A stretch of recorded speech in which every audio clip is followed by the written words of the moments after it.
We now invite His Excellency the President, retired Professor Presidentbio, to take the keys, to receive the keys.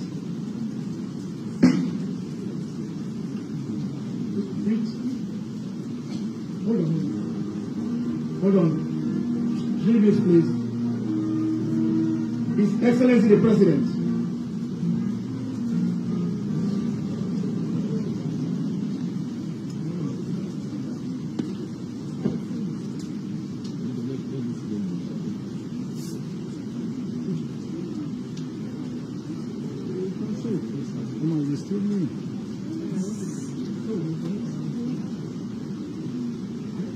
Let's sit down, please. The Honorable Vice President, Madam First Lady, the Chief Minister, Ministers of Government, Honorable Members of Parliament, members of the Diplomatic and Consular Corps, distinguished ladies and gentlemen, bereaved families, good afternoon.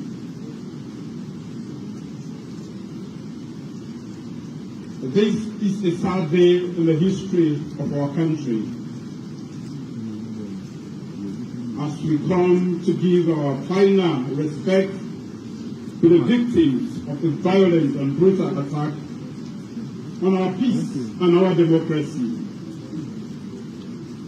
We have worked very hard as a nation, and for nearly 2 decades, we thought violence was completely taken away from the tools that we use to resolve our differences. That fateful day, the 10th of August, was a poignant reminder of the history we wish we will never have to live through again. But it also reminded us that the forces of evil are still present. There are those who are equally determined to disturb the peace for which these fine gentlemen have died.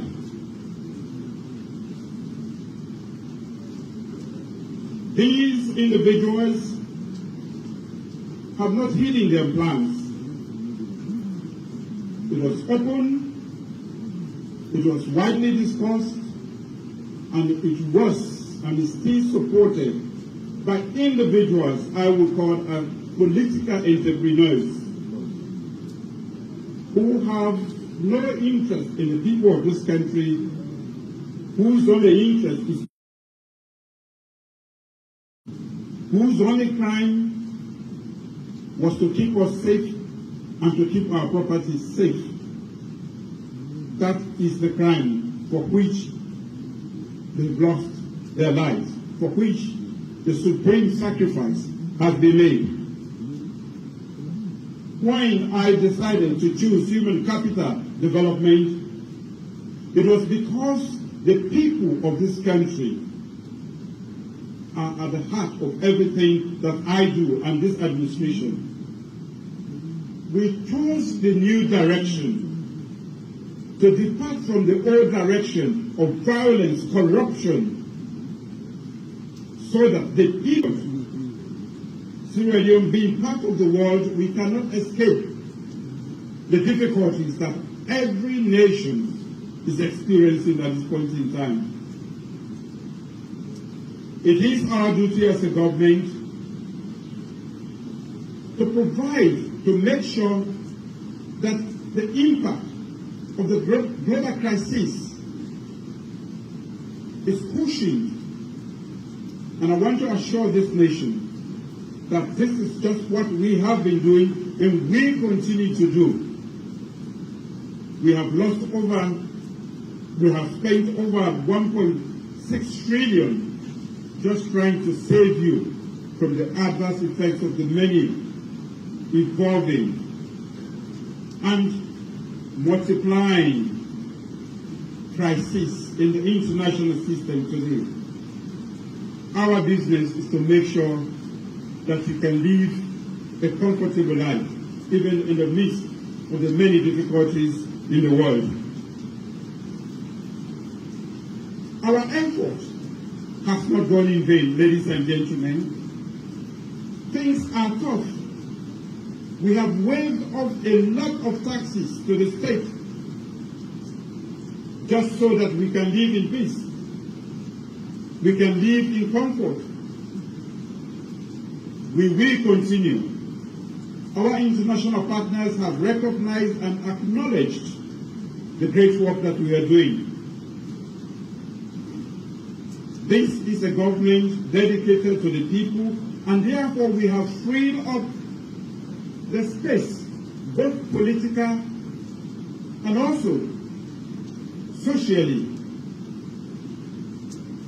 We are trying to free up the women of this country, more than half of the population, so that they can be a meaningful part of the development process of this country. We have freed up the media space by getting rid of the seditious libel law.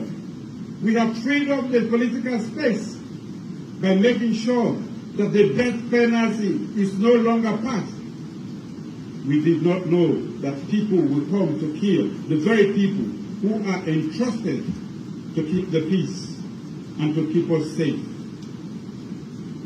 These are enemies of the state whose only duty is to undo all the gains of the past 20 years. As I stand here, I want to implore each and every one of you, well-meaning Sierra Leoneans, to come together, to keep the peace, be united, stay quiet and calm, and go about your business. Be part of the positive force. We can keep the peace. We can be a normal society like all other nations. This was what our brothers over there, we are fighting to maintain, just to make sure that we live in safety and in peace, and that our properties are cared for. They have paid the supreme sacrifice doing that. The best we can do for them is to decide as a nation a firm commitment to peace, to unity, and to abiding by the law. We should be a law-abiding country. The rule of law is here and is here to stay. Democracy is here and is here to stay. And in the short time I've been here, what I have done is to make sure that that democracy becomes liberal democracy. The freedoms that accompany just the one man, one vote, to make sure that we have a liberal democracy is all that I have done. When it was necessary for me to put my life on the line, I did it for the sake of this country. I fought at the war front. I'm here, and I will lead you, the well-meaning people of this country, to fight off those who think they can bring anarchy back to this nation. We will investigate and take to task all those who have committed these horrendous crimes. I want to end by saying that we can only help the souls of these people by doing what they are fighting for, by keeping together as a nation. We cannot develop if we are not united. We cannot achieve if we do not have the rule of law. Violence should not be a part of our society. There is democracy. As you know, the 24th of June next year is the day for election. Predictable, announced, 1 year in advance of time, unlike in the past. So people have no reason to come and kill our brothers whose funeral we are here to attend.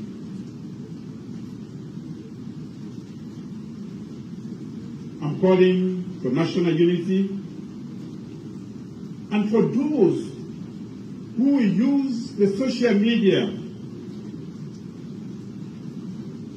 to call for the disorganization, instability, those who are calling for one tribe or ethnic group to kill the others, those who are calling for the military to rebel, tribal bigotry by people in high places. We should, as a nation, rise up against that.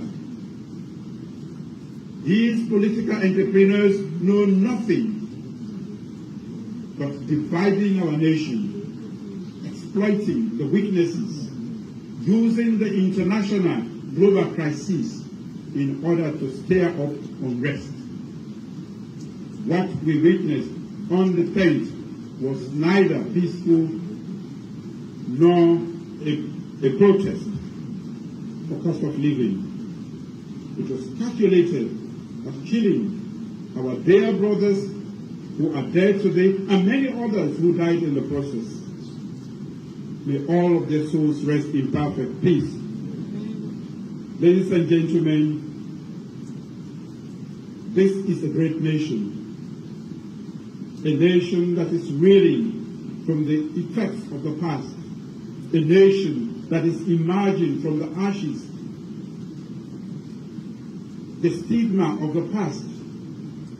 We should be determined equally to work against those enemies of the state whose only business is to stir up violence, political antagonism, instead of using democracy, abiding by the rule of law, and working for our collective unity. As I end, I want to ask all of us to rise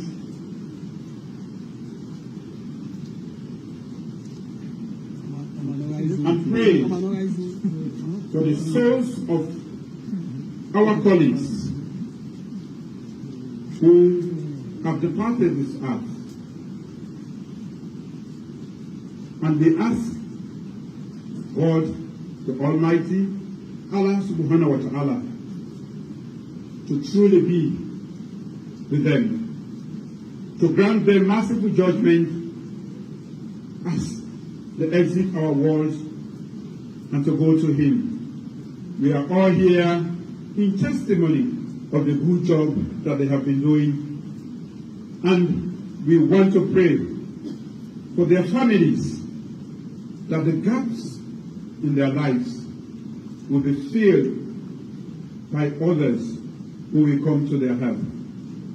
I pray for the force for good, the policemen of our nation, who are on the front line every day to keep the peace and to protect our properties. May the Lord be with you in the performance of your duties, and may the Lord grant merciful judgment to our colleagues who remains we are here to respect. Thank you.